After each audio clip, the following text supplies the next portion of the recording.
Good morning, friends. Ann here. Got my cup of coffee, got the Word of God, and today's reading is from Habakkuk chapter 3. We have been reading through the book of Habakkuk. If you have not read all the previous chapters, go back and read them. It's only 3 chapters in this book. Let me give you a summary so we understand kind of where we're coming from today in chapter 3. So in chapters 1 and 2, there is a conversation between God and Habakkuk. Habakkuk starts with a question and he says, "How long, God? How long are you going to let your people suffer?" And then God answers back and he says, "Well, actually, I'm raising up an army from Babylon to come, and there will be war and destruction, but yet there will be peace in the end." And then Habakkuk says, "Well, hey, why are you doing it this way? Are you going to let these people get away with it forever?"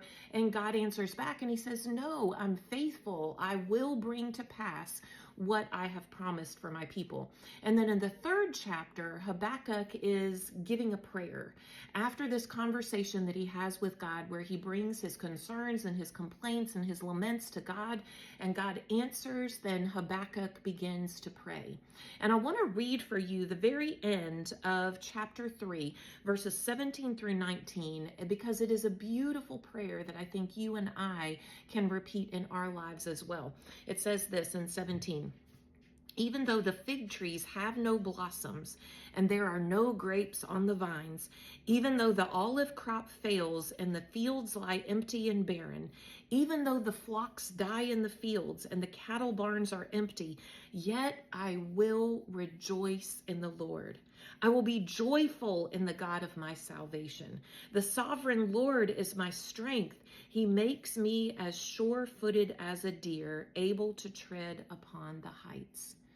Friends, what if in the difficult times of our lives, where we feel like we are just ready to complain to God, we feel like we are ready to state our case to God, where we're mourning and lamenting the things that are happening in our lives, and we take that to God, what if we could say, "Yet I will rejoice in the Lord. I will be joyful in the God of my salvation"?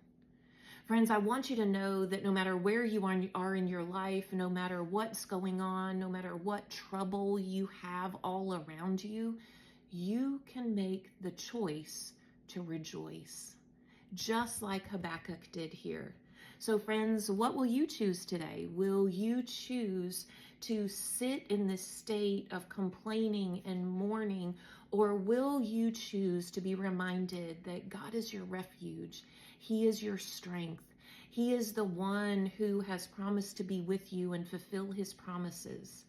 Will you make the choice to rejoice? Have a good day.